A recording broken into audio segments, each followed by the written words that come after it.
Hello, Gretchen. Welcome to the live orientation final examination preparation session. So I'm going to take you through this practice paper.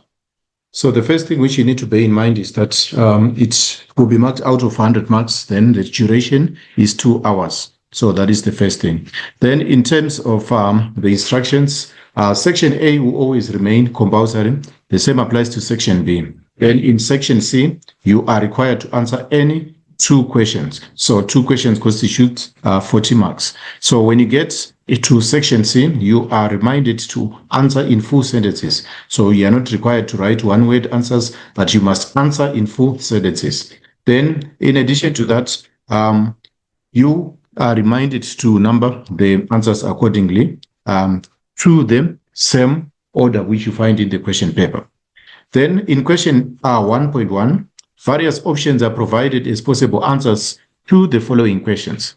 Choose the correct answer and write only the letter next to the question number on the answer sheet provided. So 1.1.1, cardiovascular fitness means you have. So when you're talking about cardiovascular fitness, it means you have, yes, a large lung capacity. Then in addition to that, that can also result in lower blood pressure. Then you can exercise for longer periods without running out of breath. So all of the above answers are actually correct. So in this case, we are choosing the letter D. Then 1.2, if you like to educate and inform people and you get on well with people, your personality type is. So people with a social personality type, they enjoy educating people, informing people, and they also get on well with other people without major challenges. So the social type is the correct answer there. So the reason why we have rejected the other answers, the investigative type, it is that type which likes to research about things. Then the conventional type, that is the ordinary type. Then the realistic type needs or likes analyzing things as they are without putting in imagination into it. Then if we go to 1.1.3, one of the following is a study method. So one of the following is a study method. When you're studying, which of the following are study methods? So the first one which I will take is B, note taking. Then after note taking, you would also so when you are studying, you need actually to practice note taking so that you internalize whatever you will be trying to study. Then 1.1.4, the government uses tax contributions, the money which is contributed by individuals, businesses, and companies. So how does the government use this particular money? So the first thing which I need you to bear in mind is that the government also has its own workers. So yes, it's true, it compensates employees using this money. Then in addition to that, they run the country and pay for infrastructure. So considering these 2 options, we would have D as our correct answer. Why are we saying D? Simply because tax money is used for both compensation of government employees and also for running the country and paying for infrastructure. So that's why we are saying both answers are correct. So D will be our correct letter for that particular question.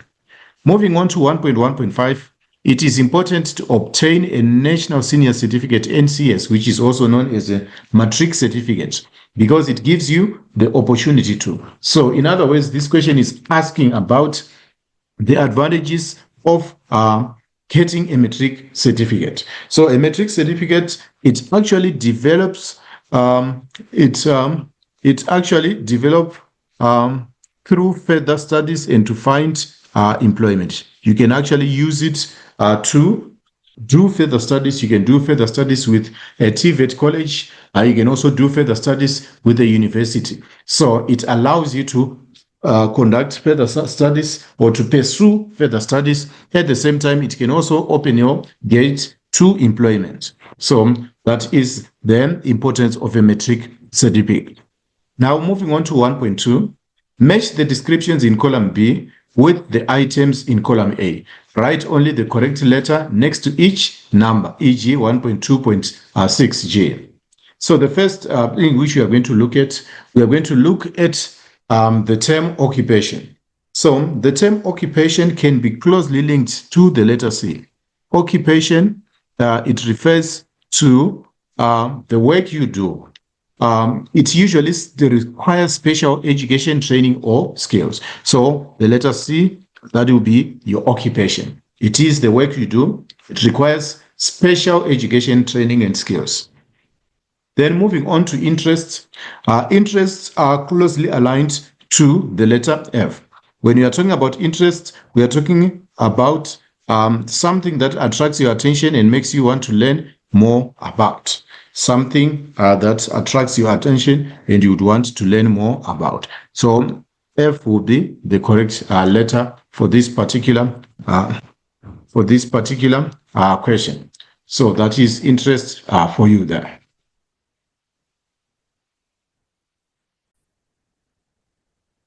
So your interest refers to something that attracts your attention and makes you want to learn more about. So the letter F will be our correct letter there.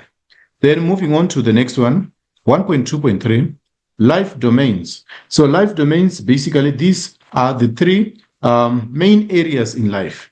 What dominates your life? So these are the three main areas of life: being, becoming, and community and belonging. So these three main domains, they include the family. They also include spirituality. They also include work relationships and also your health. So G will be the correct letter for 1.2.3.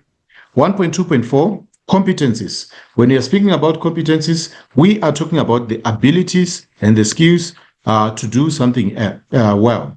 Those are considered to be the competence. When you're competent in something, you have the ability to do something perfectly well without experiencing much difficulty. Then 1.2.5, recreation. So when you're talking about recreation, we are talking about activities which are done for leisure and enjoyment. So the correct letter there would be A, activities done for leisure and also done for the sake of enjoyment. These are considered to be recreation. So just a quick rundown of our correct answers. Occupation, that's our C. That is the work you do. It usually requires special education, training, or skills. Interest, that's F, something that attracts your attention and makes you want to learn more about it. Then the life domains refer to the three main areas of life: being, becoming, and community belonging. Competencies, these are the abilities and skills to do something well. And lastly, recreation refers to the activities done for leisure and for enjoyment. Now 1.3, provide a suitable word or phrase for each of the following sentences. Write only the word or term next to the question numbers on your answer sheet. So the measure of your body composition and the calculation of your body weight in comparison to your height. So this is known, when we abbreviate it, it's called BMI. It is known as BMI, which in full is known as body mass index. So this is known in full as the body mass index. Then if you want to abbreviate it, it's known as BMI. So that is the measure of your body composition, the calculation of your body weight in comparison to your height. Then 1.3.2, the biological qualities which differentiate men and women from each other.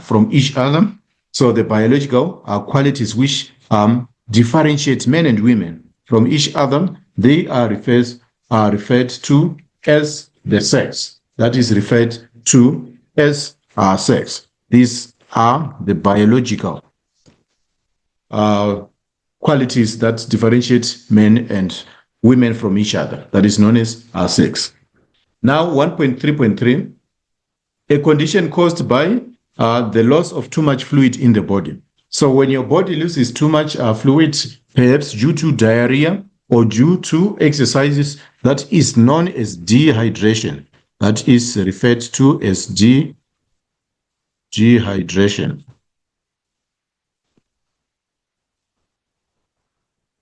That is referred to as dehydration. When your body loses too much water, that is known as dehydration.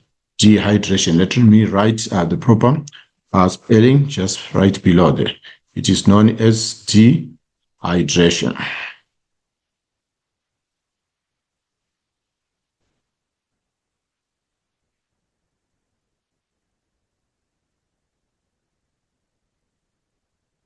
Dehydration, that is a condition when your body loses too much fluid due to diarrhea or due to exercise. That is dehydration. Now, moving on to the next question, which is 1.3.4. Unfairly treating a person or a group of people differently from other people or groups. So that is known as discrimination. The correct term used for that is known as discrimination. So discrimination comes in different forms. We might talk about racial discrimination. We might talk about tribal discrimination. Then we also have cultural discrimination. And we also have things like gender discrimination or sexual discrimination. Then moving on to 1.3.5, this takes place when players or administrators decide before time who will win or lose the game. So this in sport is known as match fixing. That is when players and administrators decide an outcome of a match before it has been played. That is known in sports as match fixing. So it is a bad practice. It actually results in unfair results during sporting activities. Now, 1.4, study the picture below and answer the questions that follow. Warning, beware of fly-by-night illegal or bogus colleges. DHET toll number. So name the statutory body that is responsible for establishing and maintaining quality within the higher education training and implement the NQF. So we do have the Council of Higher Education. It's known as the Council of Higher Education. In abbreviation, it's known as CHE. It is abbreviated as CHE. Then the next question, write the full name of NQF. The full name of NQF. So NQF refers to the National Qualifications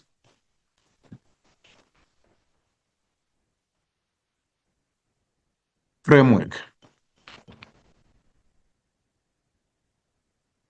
NQF refers to the National Qualifications Framework. So N for a national, Q for qualifications, then F for framework. So it is referred to as the National Qualifications Framework. Then provide the NQF level that the National Senior Certificate represents. So the National Senior Certificate represents NQF level 4. It represents level 4. So that is the matric certificate. It is on NQF level 4. Then outline two functions of the NQF. So the NQF, it is a system.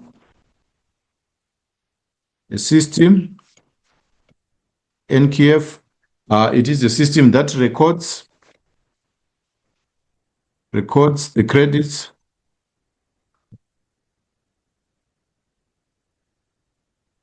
It is a system that records the credits of learning. It records then credits that it records the credits of learning assigned to each level of learning. Assigned to each level of learning. We can say to each learning level. That is the first responsibility. It is a system that records the credits of learning assigned to each level, to each learning level. For example, when you get a matric certificate, that means it's NQF 4. Then you get another post matric certificate, that's NQF 5, a diploma, NQF 6. Then immediately after the diploma, there is also the bachelor's, that will be your NQF 7. So it is a system that records the credits of learning assigned to each learning level. In addition to that, it standardizes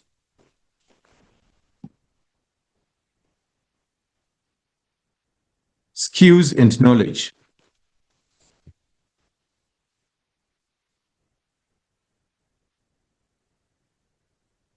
It standardizes the skills and knowledge through learned in institutions throughout the country.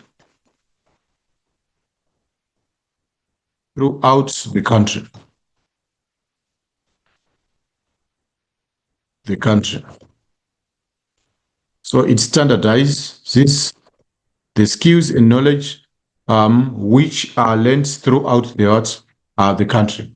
No matter what university or what college you attend, as long as it is a recognized college by the Council of Higher Education, the NQF would be there to standardize the skills and knowledge learned in these institutions throughout the country. It makes it even, it makes the playing field even. Now let's move on to Section B. So bear in mind, like what I said before, Section B, it is a compulsory section. Section B, it is a compulsory section, so that should be put in mind as well. Now, it reads, answer all the questions in this question paper on the folio provided. Write the answer in full sentences. So you are required to write full sentences when you are answering this particular question. All right, now read the case study below and answer the questions that follow. So the case study, it is about challenging homophobic bullying in schools. Tanisha is 13 years old, very boyish, and identifies as a lesbian. Okay, Tanisha reported that one teacher at her school said that if she gave birth to a person with two sexual organs, she would kill it. Tanisha said she tried to chase me from the class because she didn't want to teach. She didn't want to teach Tanisha. So I try to ignore all this because I have to finish my school and support my family.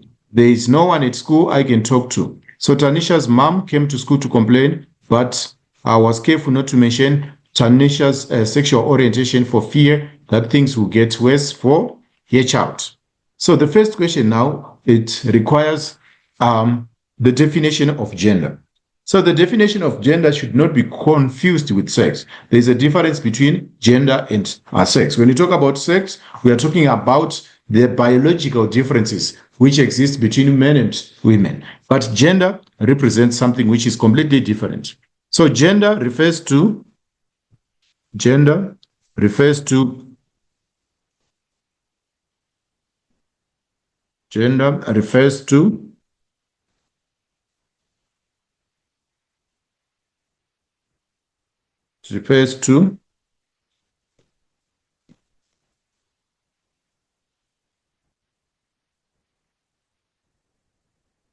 being male or female. Gender refers to being male or female with reference to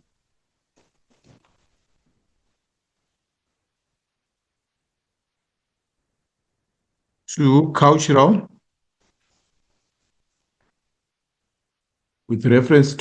differences.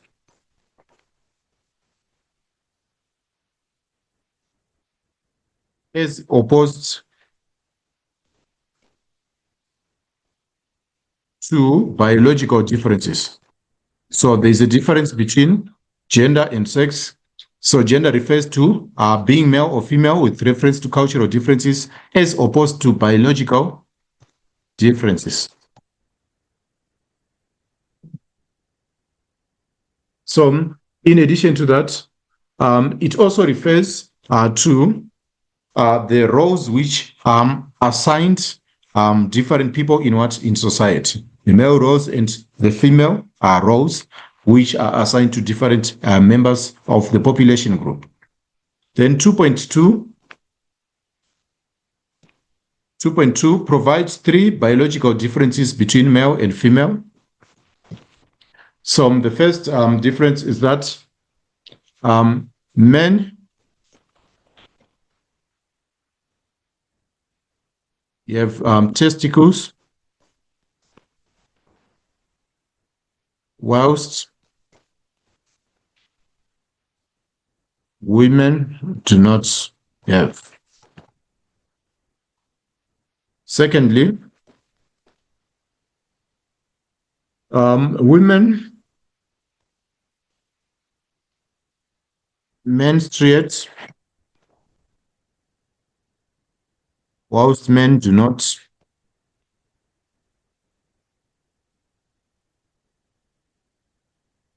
Then the third difference is that women have breasts, or we can actually add that they do have lactating breasts which are capable of producing milk. They have lactating breasts,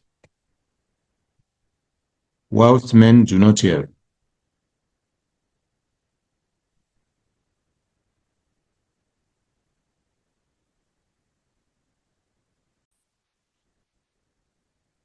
So the three differences are that men have testicles whilst women do not have. Women menstruate whilst men do not. Women have lactating breasts whilst men do not. So all these are the differences between male and female members of the population group. Now, the next question is 2.3. But 2.3 reads, identify three of Tanisha's basic human rights which are being violated. So there are three basic human rights which are being violated. So the first one is right to fair treatment.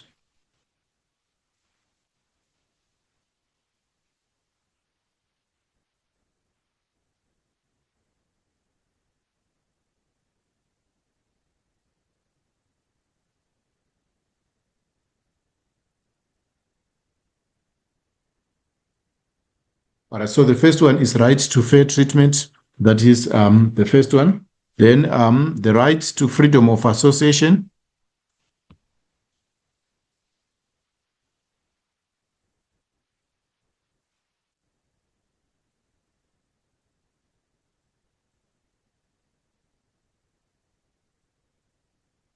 Okay, right to freedom of association. In addition to that, we also have the right to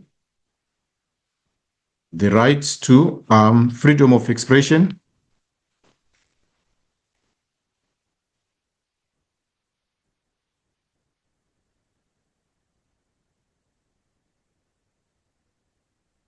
Freedom of expression.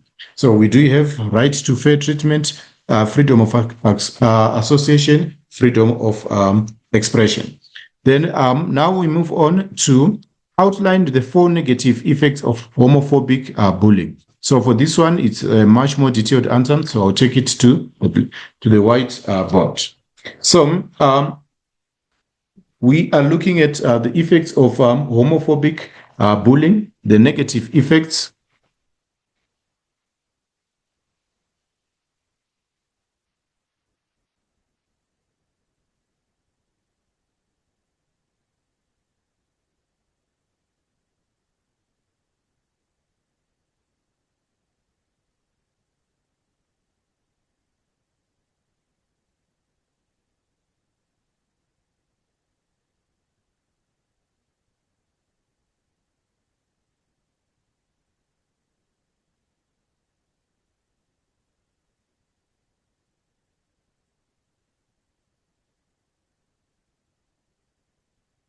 The negative effects of homophobic bullying. So, number one, bullying leads to loss of self-esteem.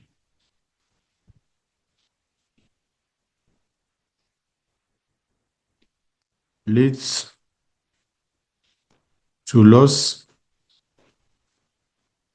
of self-esteem.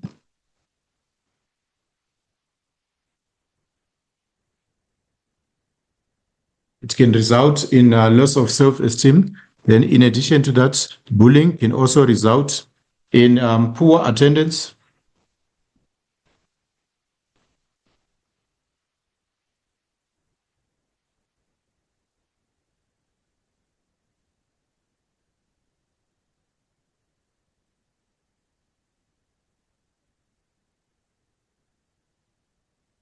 So bullying may result in poor attendance of classes. Then poor attendance because of bullying leads to poor results. Leads to poor results.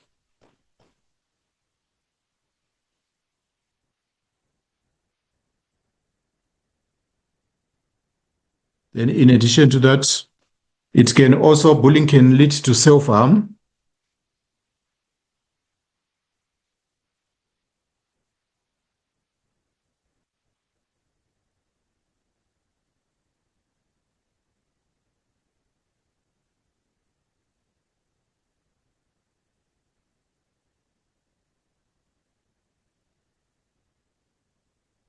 Bullying leads to self-harm. So all these are the negative effects of homophobic bullying. So the first one, negative, bullying leads to loss of self-esteem. Bullying may result in poor attendance. Then poor attendance leads to poor results as well. Then bullying leads to self-harm, where people end up harming themselves or attempting suicide or having suicidal thoughts. So all those are negative consequences of bullying. Now, the strategies which teachers can use, 2.5, strategies which teachers can use, recommended strategies for educators to create safe environments for learners such as Tanisha, to create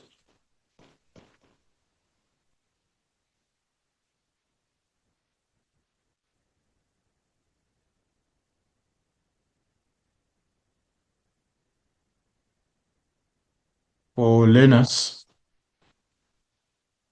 All right, for learners. So what can be done by educators to create a safe environment for learners? All right, then educators are supposed to, they should always be aware. So the first thing, they need to be aware. There should be awareness of gender stereotypes. Educators should be aware of gender stereotypes and biases. So they must be educated first about gender stereotypes and gender biases. Then, in addition to that, educators are encouraged to recognize diverse families. Recognize diverse families. Then, apart from recognizing diverse family or embracing diversity, educators are also required to display safe space symbols. Display safe place symbols which communicate the message that they accept everyone in spite or despite of their gender, or despite of their sexual orientation. So display safe symbols in schools and in classroom. And in classrooms. So they should display safe symbols in classrooms and also in classes. Then in addition to that, educators are also encouraged to use pronouns which the students prefer.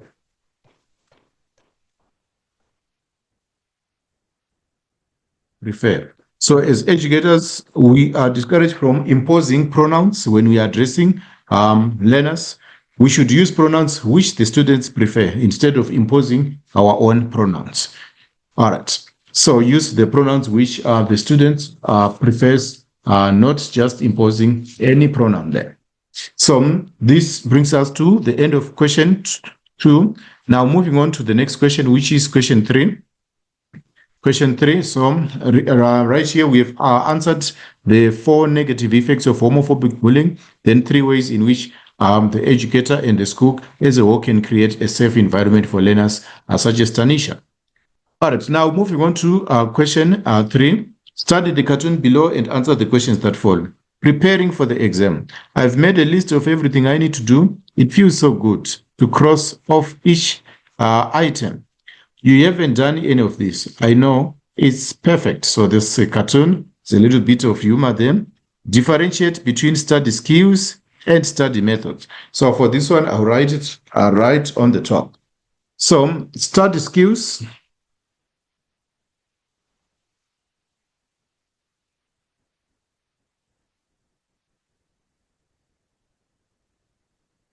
Study skills. It is the ability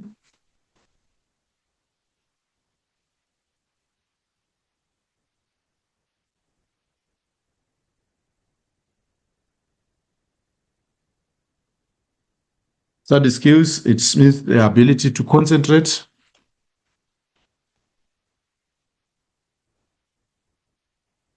the ability to concentrate. It is the ability to concentrate.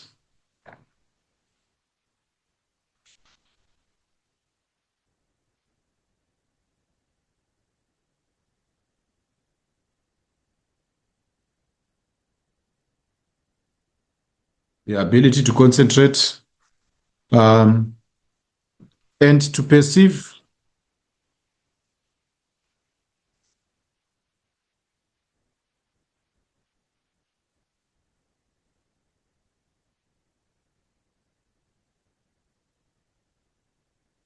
that is the ability to concentrate and to perceive information correctly. But, now we are moving on to question 3. Study the cartoon below and answer the questions that follow.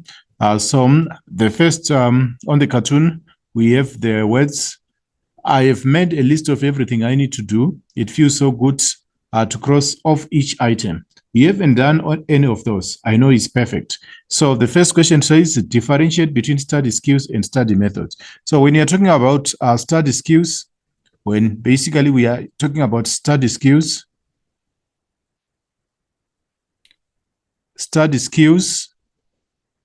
refer to them broader foundational. They refer to the broader foundational abilities that support learning. These are the broader foundational abilities that support learning across different. They support learning across different subjects. So this refers to the broader foundational abilities that support learning across different subjects. Now, on the other hand, study methods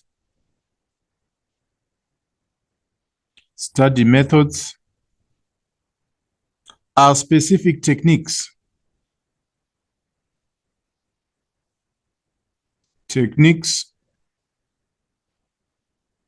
These are the specific techniques that are used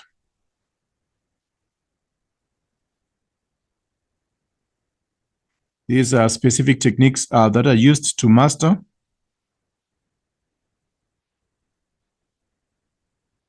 particular course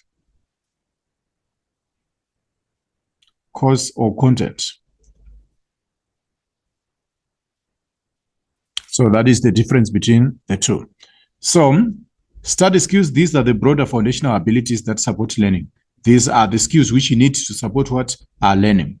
Whilst the study methods, use them on your own, these are the methods which are specific techniques that are used to master particular course content. So that is the distinction, or that is the difference between study skills and study methods. Then you can also say that study skills, this is the ability to concentrate or perceive correctly and accurately information.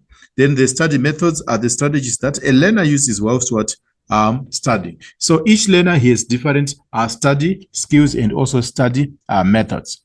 Now, moving on to the next question, 3.2. 3.2 reads, identify 4 time wasters that learners are guilty of when studying. So the first time waster, which learners are guilty of, is conversations. So I'll write conversations.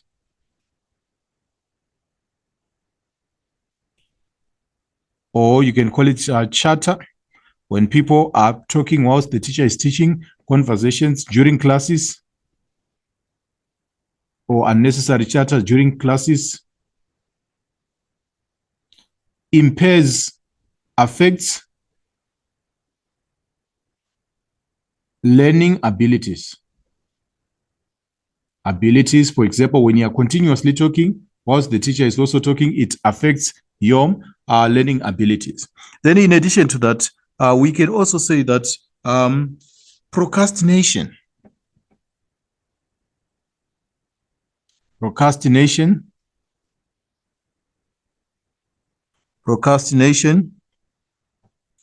results in tasks not being completed on time. Not being completed on time. When people continuously shift tasks and say that I'll do it tomorrow, it actually affects your delivery of tasks. So procrastination, when you keep on shifting tasks to the next day or to the next period, it affects your study patterns. Then in addition to that, we also have problems such as a noise, creation of noise environments.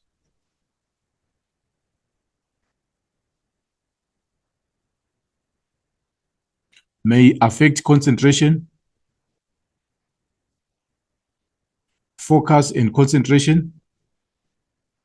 So noise environments may affect focus on concentration as well. A noisy environment can distract you. Then in addition to that, we can also talk about social media. Then we also have television, etc. So all these are time wasters that children or that students should be mindful of. Social media, television, noisy environment, conversations, or unnecessary chatter during class, procrastination also affects learners during their studies. Then the next question requires us to mention, so that will be 3.3, mention 3 study methods that will enable learners to effectively prepare for examination. So the first study method is the use of exam question papers. Using a past examination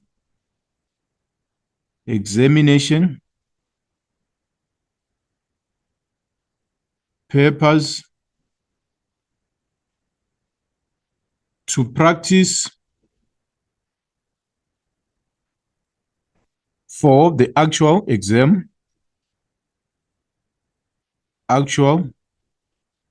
examination is effective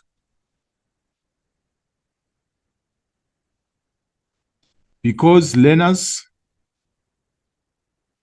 because learners familiarize themselves with content and questioning techniques. With content and questioning techniques.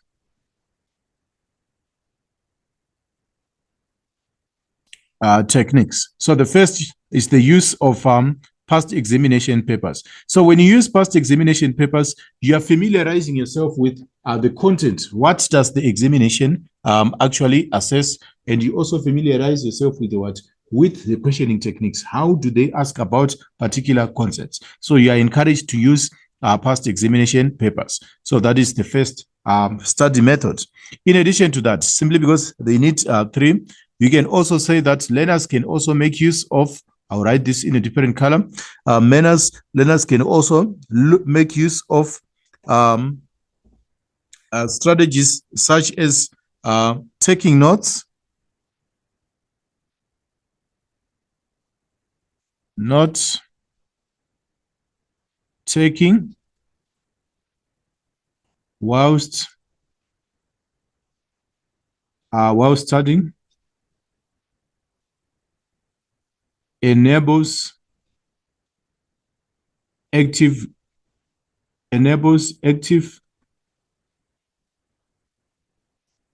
learning. So net taking whilst studying enables active learning. What do you mean by that? As you take notes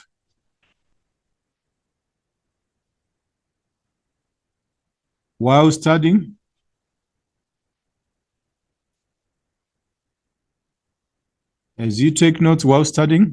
you will be imprinting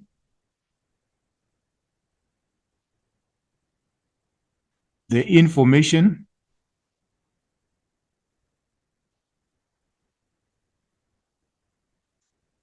in your brain. As you are taking notes, you also be imprinting the information in your brain. So that is active learning, or that is active studying. It enables active learning. Then in addition to that, you can also say that learners are also drawing diagrams, tables, mind maps, also make examination preparation easier.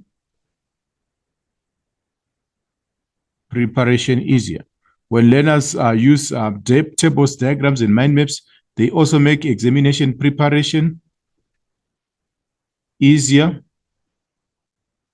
as it becomes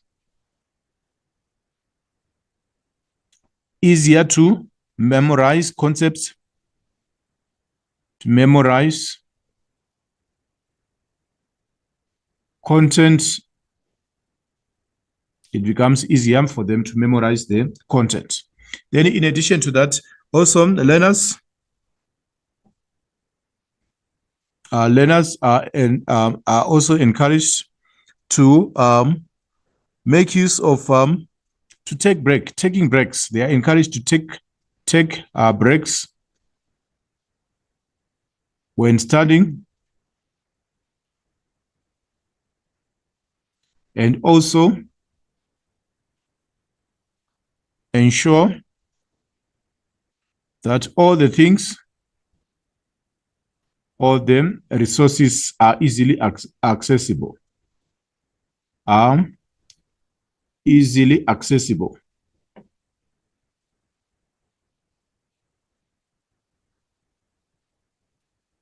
So that is 3.3. So these are the methods which a learner can use. Mention and explain 3 study methods that would ensure students effectively prepare for the examination. So practicing past examination paper, note taking, drawing of diagrams, these are effective methods. Now let's go to 3.4. Advise students on the best way to solve problems while studying by referring to 6 practical text steps to take.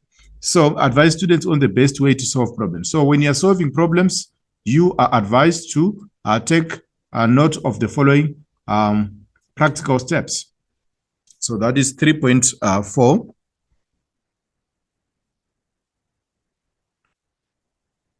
3.4. Okay, that is advice to learners about problem solving.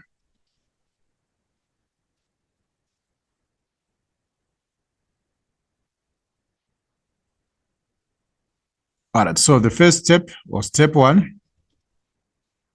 First step, step one, learners are advised to start by brainstorming. They are advised to start by brainstorming. So you start by brainstorming.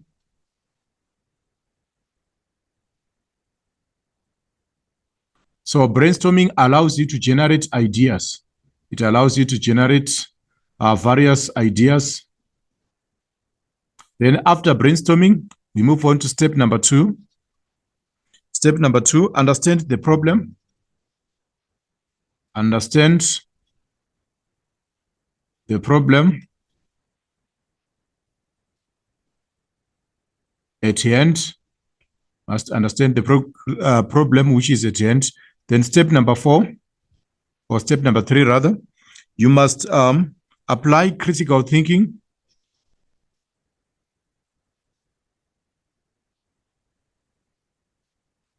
Apply critical thinking. That is when you think deeply about the problem at hand. Then step 4, that is the development of a solution. And of a solution to the problems. Then a bonus step, that would be step 5. Step 5, you should develop a solution. Under developing a solution, that's where you need creative thinking. When you develop a solution, you need creative thinking. Then step 5, that is when you do trial and error. The solution which you have brainstormed and which you have developed, you need to try them, then you see how effectively they can work. So that is that is the 5 steps or the 4 steps which you require when you are solving a problem. Step 1, brainstorming. Step 2, understand the problem at hand. Step 3, apply critical thinking. Then step 4, development of a solution to the problem, creative thinking. Then finally, trial and error. Now, moving on to the next question. The next question reads, section C, choose any 2. Answer any 2 questions from this section. Your response must be in the form of an essay, not a list, not in point format. So I'll try by all means to write full sentences so that it can also guide you. So the next question reads, study the extract below and answer the questions that follow. Socio-economic challenges during lockdown. The lockdown has unfortunately taken a significant toll on countless of impoverished communities across South Africa, especially those who live from hand to mouth. Many individuals employed on a no work, no pay basis are not receiving any form of income during this period. Many communities across the country still do not have access to a basic supply of water, housing, and adequate food supplies. The lack of income and food security has unfortunately and reportedly led to incidents of looting of grocery stores, food delivery trucks, and growing social unrest. Write in paragraphs in which you examine how the following social issues can have a harmful effect on the society that are exposed to it. Use the following as a guideline. Define the term environmental justice. So the first term which we are going to define is the term environmental justice. So when we are talking about environmental justice, we are talking about a concept. Environmental justice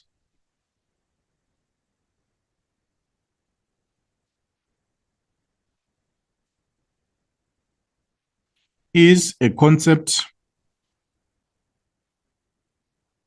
whereby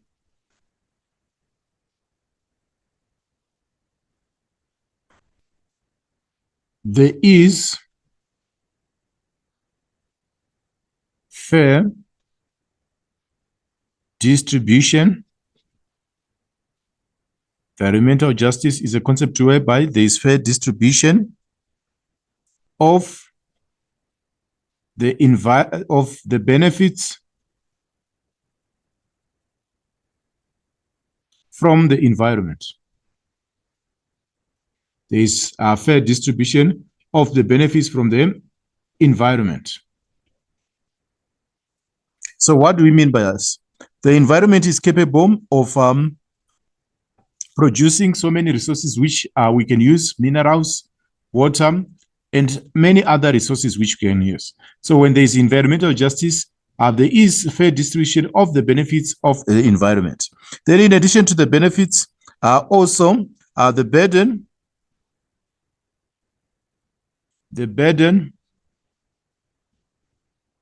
of the environment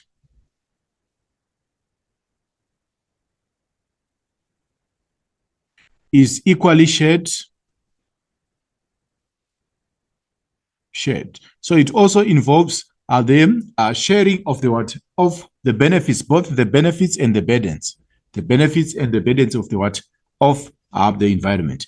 So usually it aims to address communities which were usually marginalized. For example, if you look at communities which were mining communities, it also tries to ensure that even the communities where the mines are found, they also benefit from what?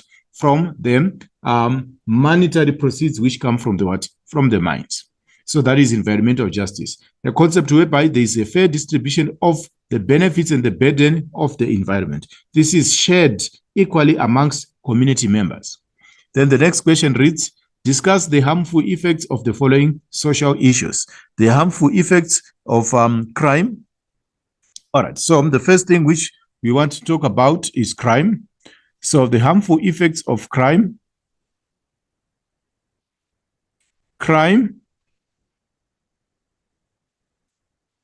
results in physical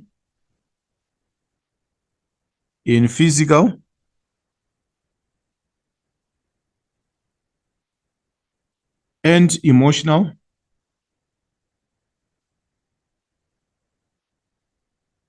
damage. Crime results in physical and emotional damage of the victims.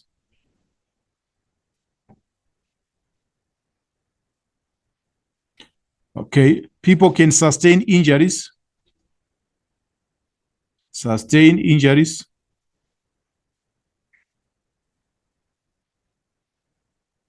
From crime.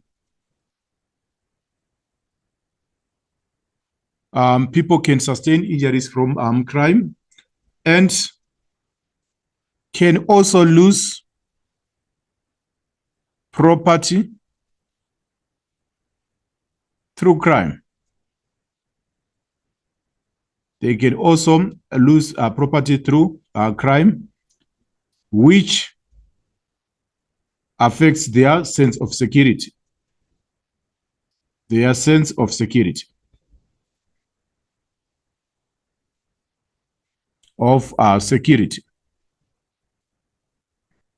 So that is the first thing. Crime results in physical and emotional damage of the victims. People can sustain injuries because of crime. Then after they sustain their injuries, they can actually lose property through crime, which affects their sense of security. Then in addition to that, we need to discuss poverty. Poverty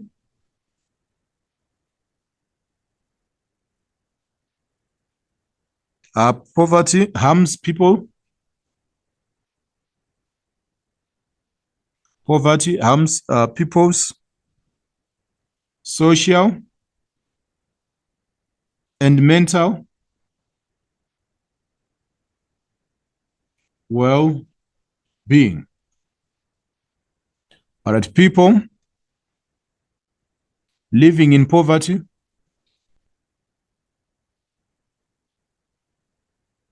lack basic needs needs, which affects their physical,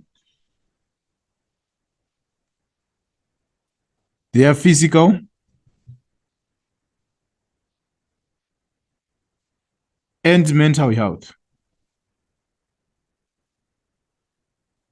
This affects their physical and mental health. They might lose lose their self-esteem,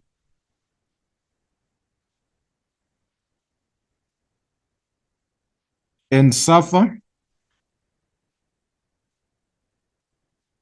from constant depression.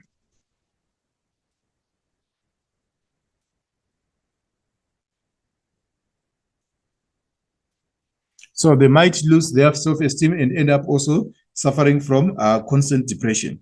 So that is the danger of poverty. Then in addition to that, we are also going to look at lack of housing. So lack of housing, I'll take it to them, whiteboard, lack of housing, unemployment, and lack of basic services. So lack of housing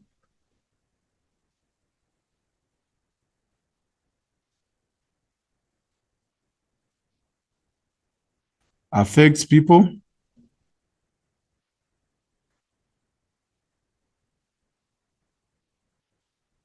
in the sense that it leaves them vulnerable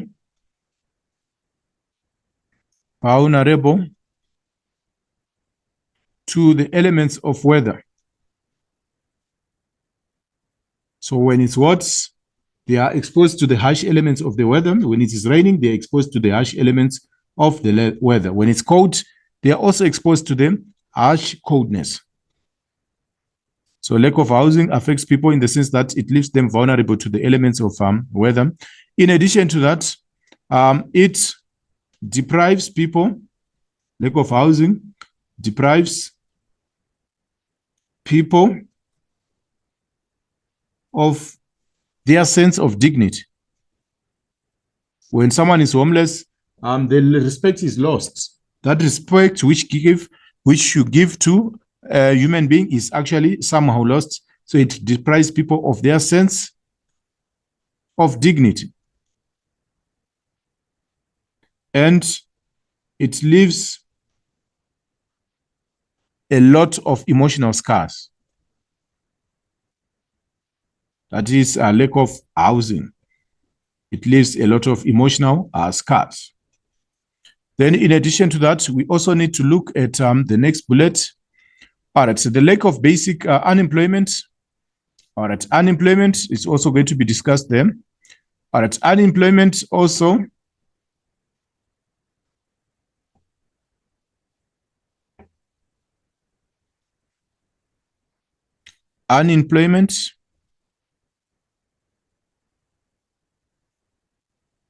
results in failure to provide to meet basic needs.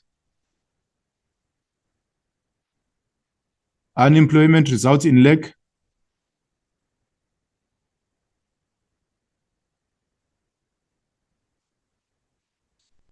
of income,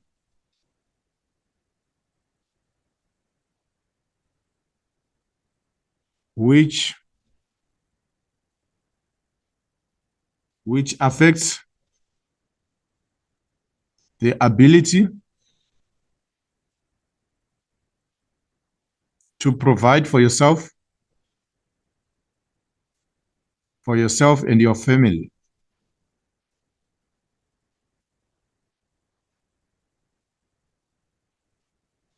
Then in addition to that,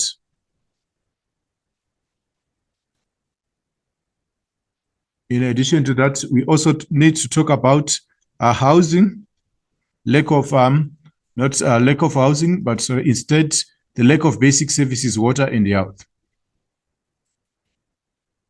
All right, lack of basic services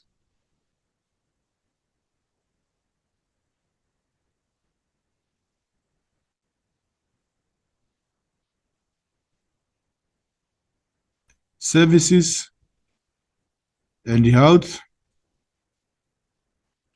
affect the quality of life. They affect the quality of life. It affects the quality.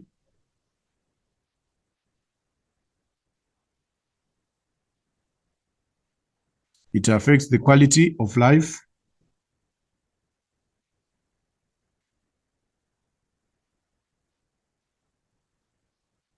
So it results in outbreak of diseases,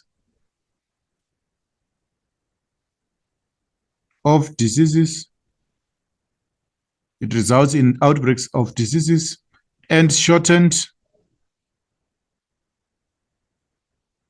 life expectancy.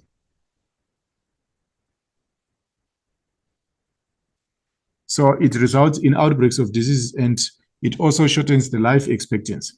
Then moving on to the next one. The next question. All right, provide 4 practical solutions that you can implement in your community on any of these social issues to make the society live in a better and safe place. All right, so some of the practical methods which can be used to address this is, I'll write them on the whiteboard. So practical solutions.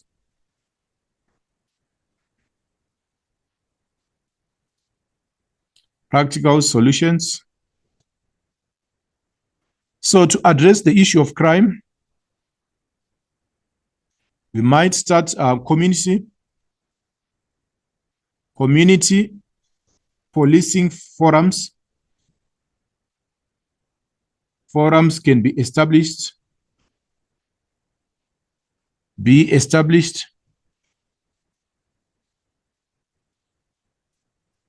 in communities.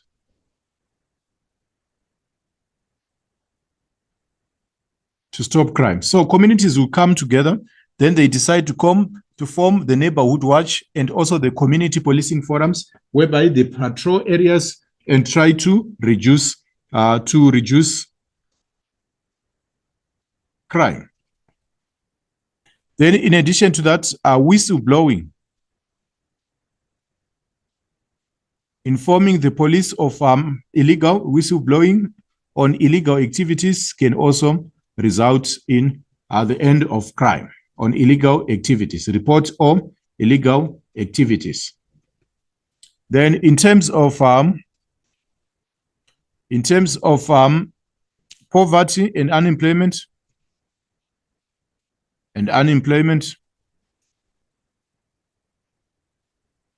So for this one, starting projects and small businesses, small ventures can eradicate or can eliminate poverty. So people are encouraged to become self-employed. They start projects or they start small ventures in order to fight poverty and unemployment. Then in addition to that, we also have the lack of basic services such as health, okay, or participation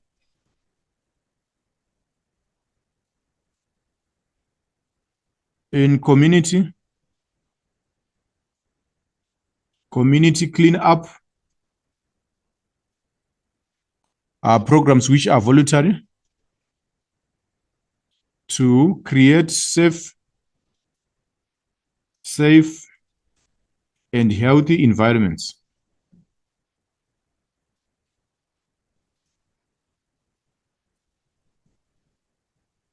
All right, participation in community cleanup programs so that communities can have safe and clean environments. They should participate in community cleaning programs. So basically, these are some of the solutions which can be suggested to address these problems. Now, moving on to question 5, Question 5 reads, study the picture below and answer the questions that follow. In South Africa, there is a diversity of religions that help to promote understanding and tolerance. So we have various religions there. The first one, represented by the Christian cross, is Christianity. Then the next one, represented by the well, that is your Buddhism. Then we also have Islam here. Then we also have Taoism. Then we also have Hinduism here. All right, so in South Africa, there are a diversity of religions that help promote understanding and tolerance. Write in paragraphs on the major religions in South Africa. So the major religions in South Africa, I will discuss them below. Use the following as a guideline. But before we talk about the major religions, I'm going to use that one as a guideline. So the first thing is the definition of the term tolerance. So tolerance refers to all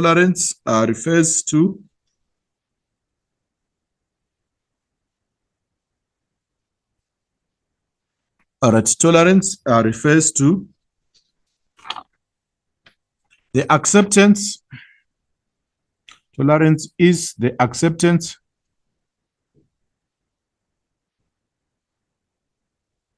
and respect for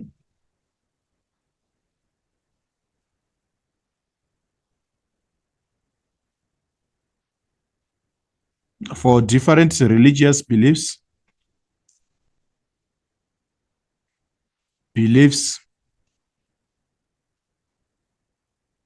and practices, even though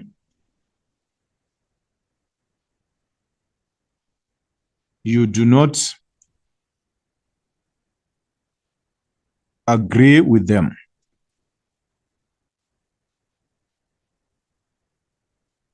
So tolerance is the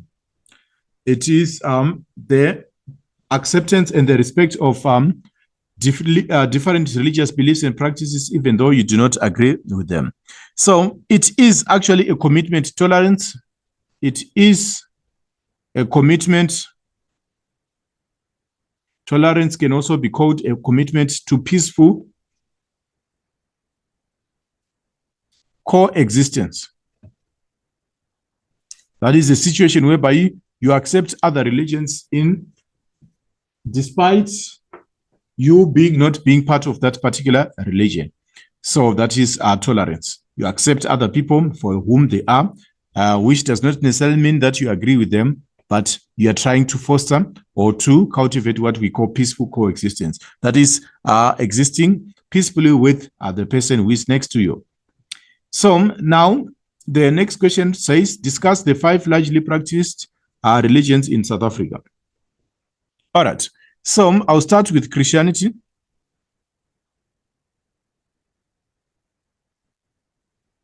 So I would start by saying that Christianity is a missionary religion.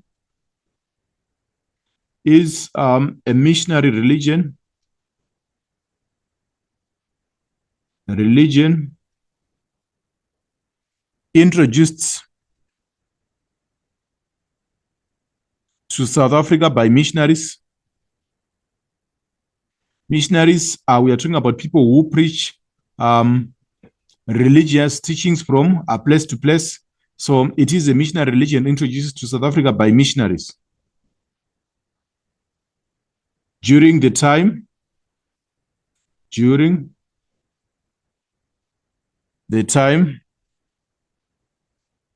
of the voyages of discovery.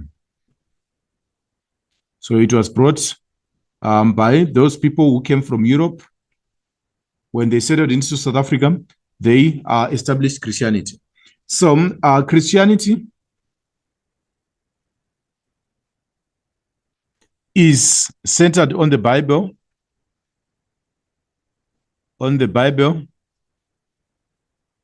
or biblical teachings, and is monotheistic, means that they believe in one God. It is monotheistic, meaning the believers believe in one God. They believe in one God.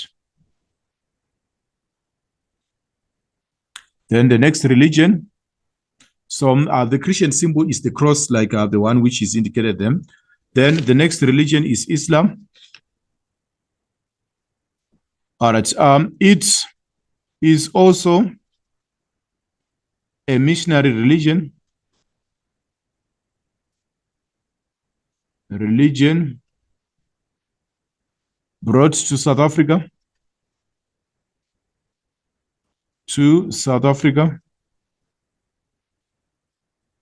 Africa from the Middle East. From the Middle East, that is from countries such as Saudi Arabia. That is where it originated from. Then it also came from the Middle East and from Asia. So when we look at Islam, it is based on the teachings of the Quran.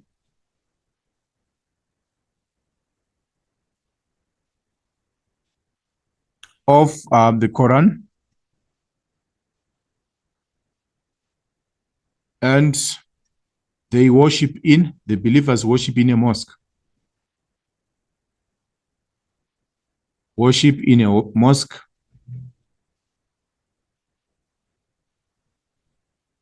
So there we have two religions. I'll move on to the next religion. All right, so we have Christianity, Islam. Now let's take the others to the whiteboard. All right, the other religions which we also have other religions.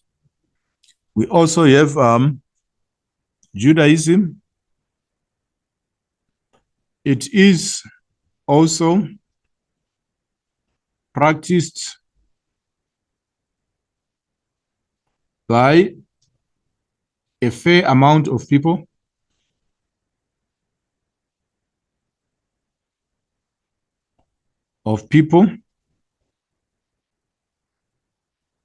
The religion originated in the Middle East. So the religion is monotheistic.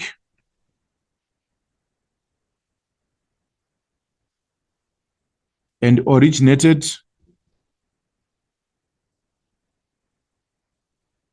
in the Middle East. It started in the Middle East. It is monotheistic. It originated in the Middle East. And then this religion, or the believers,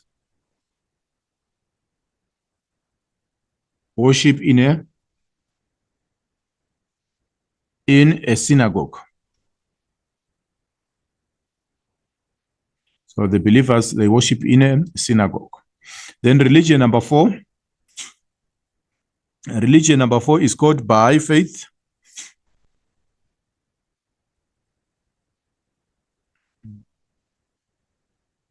It is a relatively new religion. It is much more newer than the others. Then it originated in Iraq. Then other religions, Hinduism. It originated in India.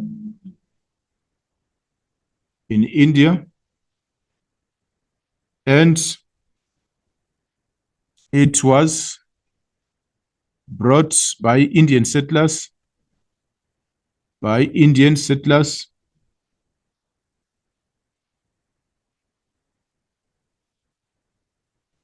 So in Hinduism, they believe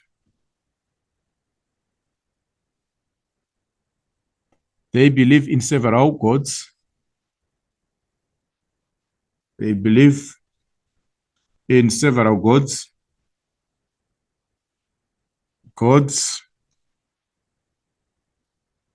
Yes, they believe in several gods. Then in addition to that, they worship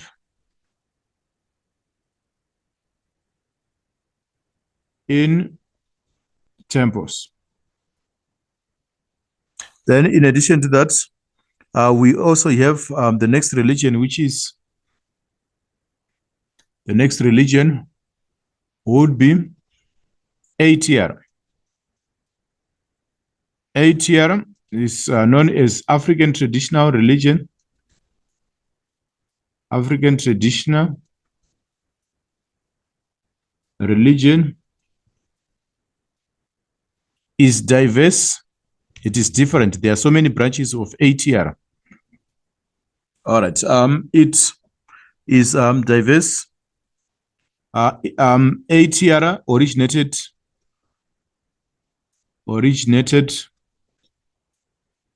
from Africa.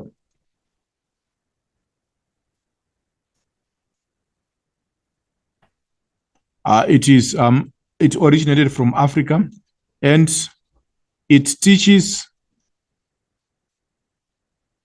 the philosophy of Ubuntu.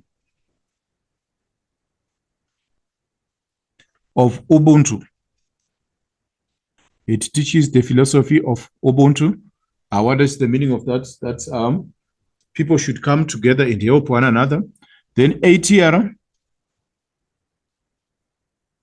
the religion called ATR, gives importance.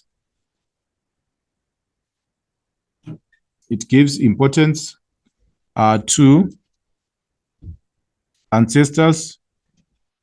It gives importance to ancestors and spirit mediums. It emphasizes the importance of ancestors and spirit mediums. So that is ATR. Then let's move on to the next part of the bullets. The next part of the bullets, if you go back to the question paper, it reads, suggest 4 advantages of living in a multi-religious society. So when you live in a society with different religions, there are so many benefits which you can reap from that. So the advantages of living in a multi-religious society, I'll write that on the white space. So under the subheading, advantages, advantages. But when you write, you don't need to write subheadings, but advantages of living in a multi-religious society. So these advantages, so in your case, don't use subheadings. I'm only using subheadings so that you can see the different points which we are listing. So the first advantage is that you get to enjoyment of cultural diversity. You get to enjoy the benefits of cultural diversity, leading to richness of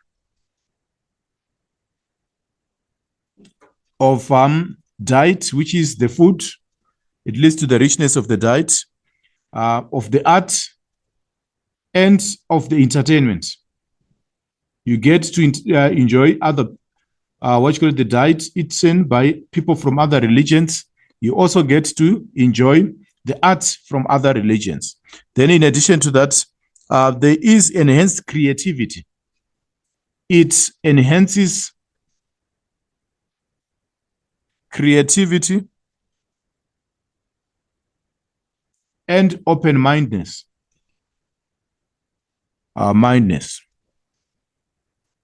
It enhances creativity and open-mindedness. Then in addition to that, it broadens an individual's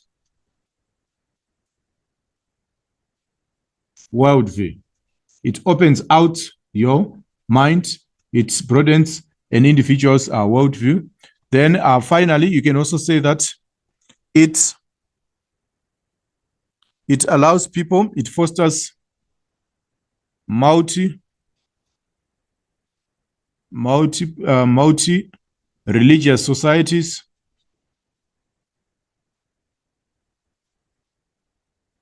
promote empathy, whereby you feel or you put yourself in the shoes of another person. They promote empathy.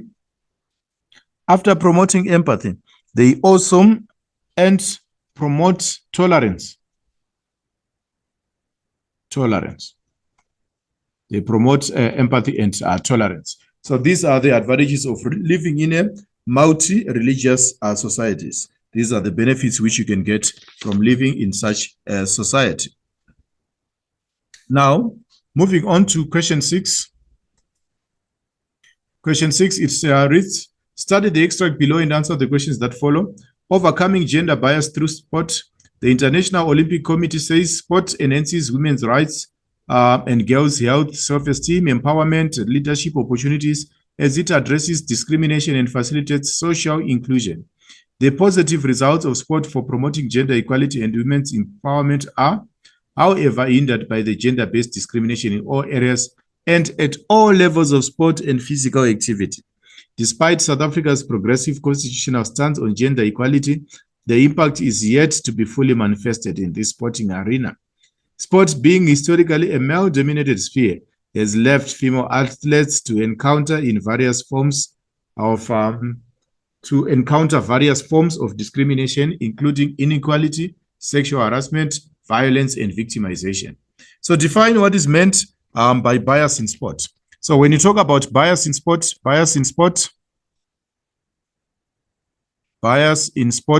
refers to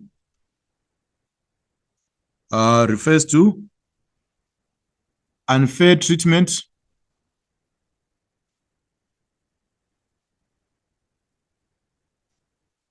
of individuals. It refers to unfair treatment of individuals on terms based on their gender.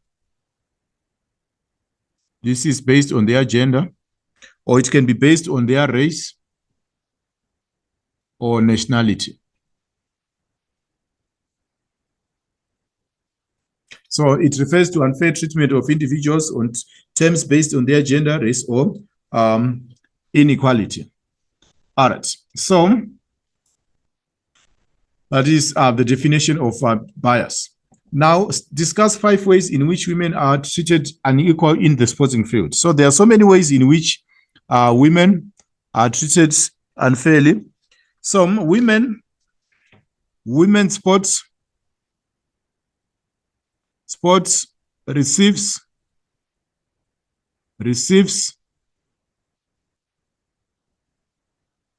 less sponsorship from the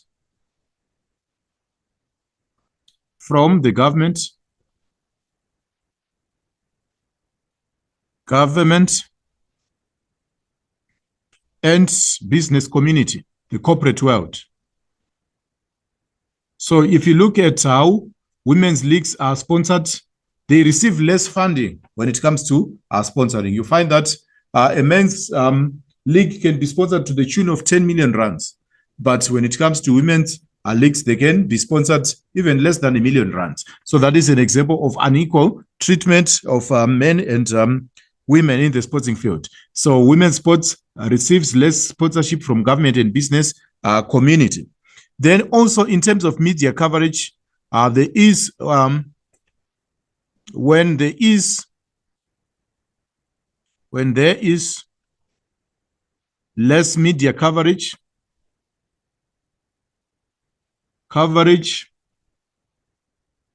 of women's sports,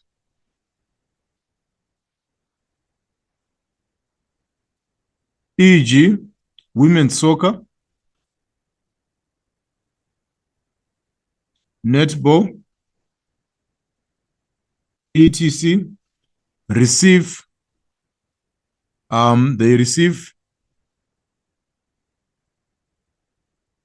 less media coverage. If you look at the number of times you would watch women's soccer on national television, you see that the time allocation is not enough. So they receive less media coverage. Even the reporting in newspapers is less. So even the live matches of netball, you find that they are not as equal as the live matches from soccer. So that is an example of unequal treatment in sport. In addition to that, there are limited professional leagues. There are limited professional leagues for women, for women's sports. So that's another example of unequal treatment.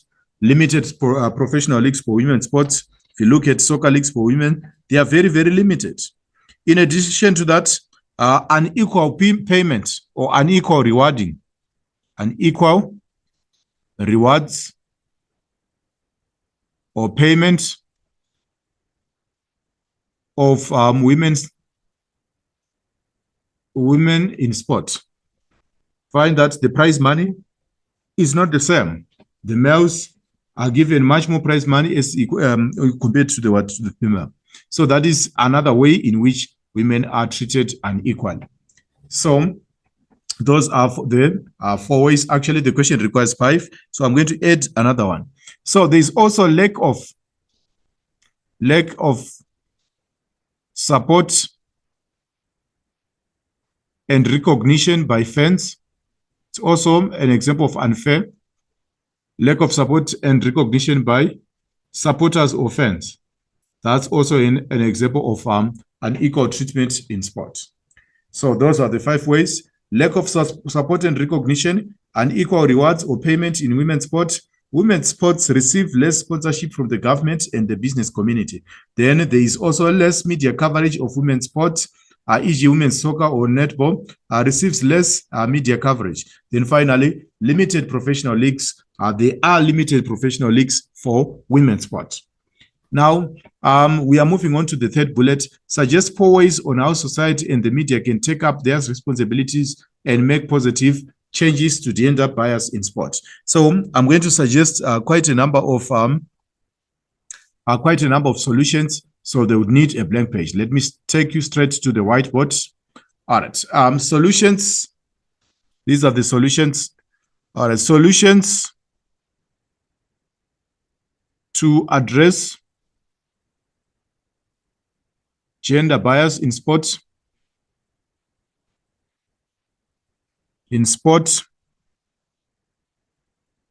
Include.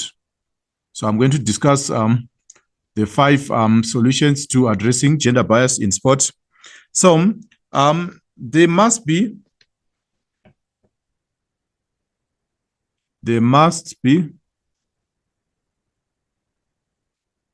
more female representation in sports.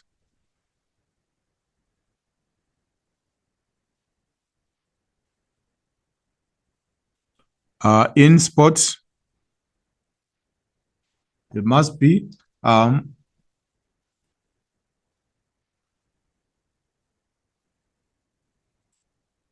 more female representation in sports.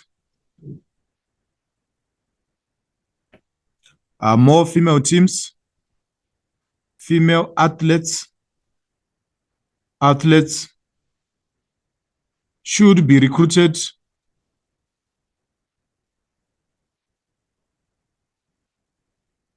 in various sporting disciplines. So more female athletes should be recruited in various sporting disciplines. So it shouldn't only be about netball, but they should be recruited in various sporting disciplines such as rugby, soccer, cricket, and many other sporting disciplines. To address the imbalance. All right, then the next point, media houses, that is television and radio companies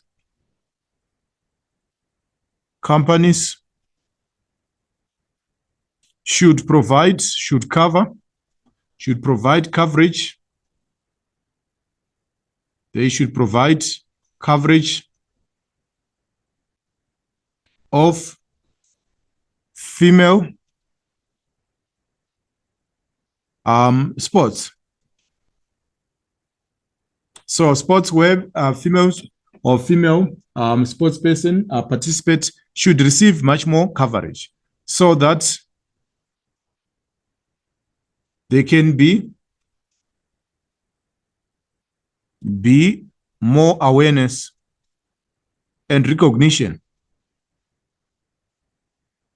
of women's sports. So we need more of women's sports on television.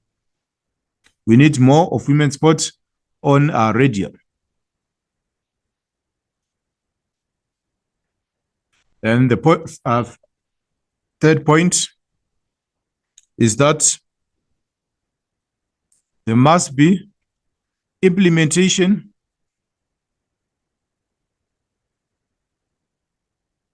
of stricter anti-harassment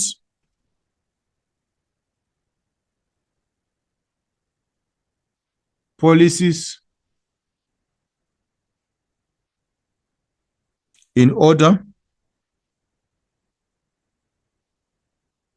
to protect female participants. So there should be anti-harassment policies to promote female participants. Then in addition to that, we also look forward to there should be more community support. More community support. There should be more community support from fans.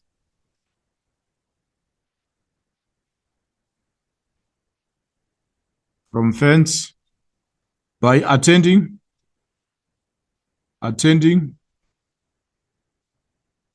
female or women's games. They must attend women's games. For example, when Vanyana is playing, we encourage people to go and attend and also support them. Then the government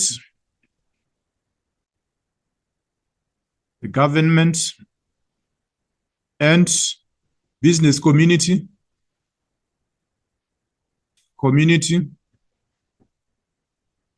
can provide more funding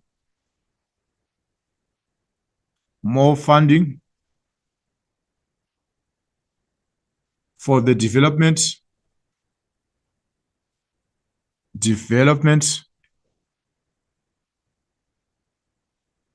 of women's sports. Then also building of infrastructure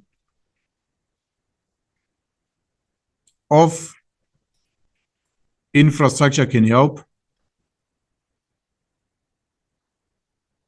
and creating awareness.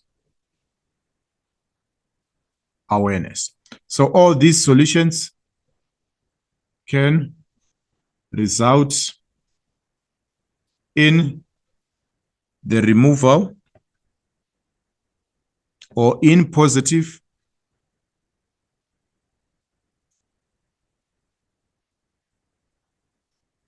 changes to gender bias in sport.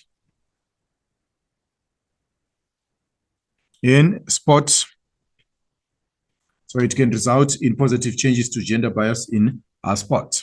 So that is question number 6. Then just to briefly take you to question number 3, which had also something to do with study skills. I just want to add something there, which can also be another suitable response, an alternative to the response which you already have. This is just an addition. So I want to draw your attention to the strategies of what advise students on the best way to solve strategies. We have done that. Then past examination All right. We can also advise learners to survey. Then they can also question.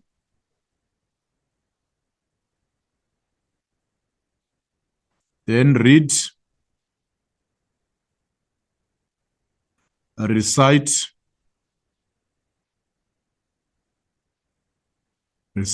and review. This is another strategy which you can also use. You can survey, then you question, then you read, you recite, and you review.